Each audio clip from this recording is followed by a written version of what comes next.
আমার আল্লাহর পরিচয়টা কি?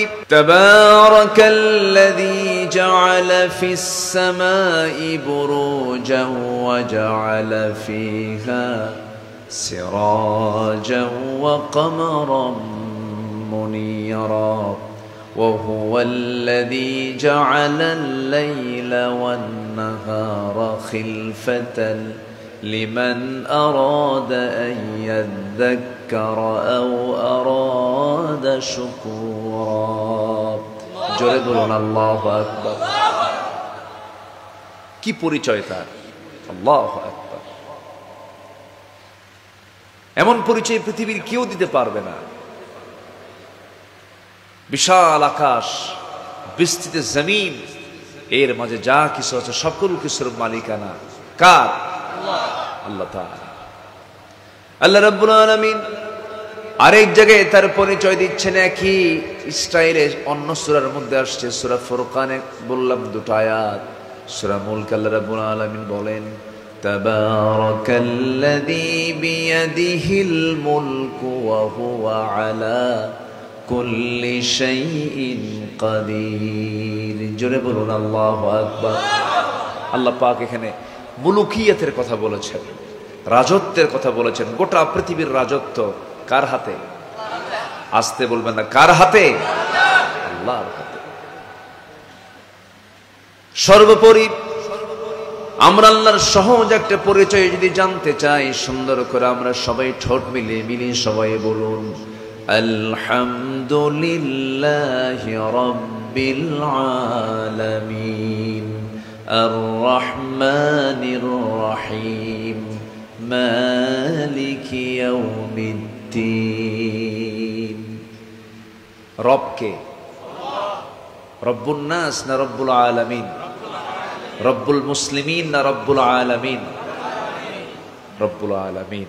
তিনি শুধু মুসলমানদের রব নন, মানুষের রব নন, গোটা পৃথিবীর সকল কিছুর রব তিনি। যেরকম সুবহানাল্লাহ।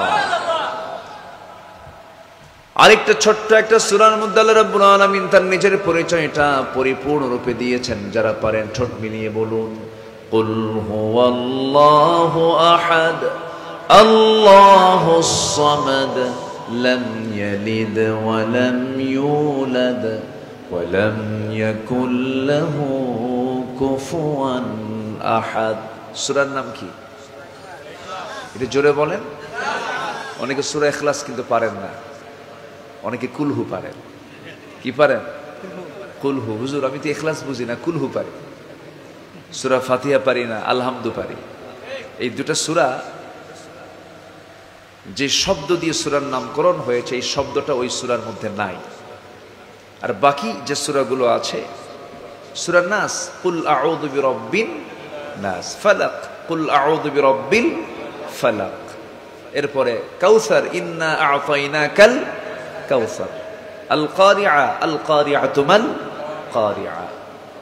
এরকম করে সব সূরার নামকরণ হয়েছে সংশ্লিষ্ট সূরার একটা শব্দ থেকে। এই সূরার নামকরণ করা হয়েছে। শুধুমাত্র সূরা ফাতিহা, সূরা ইখলাস আল্লাহ পাক ভিন্নভাবে এই দুটা সূরার নামকরণ করেছেন, একটু পৃথকভাবে, ভিন্নভাবে। সূরা ইখলাস আল্লাহ পাক আমাদেরকে দিয়েছেন, কত শর্ট সিলেবাস দিয়েছেন। সূরা ইখলাস 3 বার পড়বা, গোটা কোরআন খতমের সওয়াব নিয়ে দিবা। চিন্তা করা যায় এই সূরার দামটা কত। সূরা ইখলাস হচ্ছে গোটা কোরআনের 3 ভাগের 1 ভাগ, অর্থাৎ 3 বার পড়বেন, একটা খতম কোরআনের সওয়াব আল্লাহ পাক আপনার আমলনামায় দিয়ে দিবেন। তাহলে আমরা মহান রবের পরিচয়টা একটু নিলাম।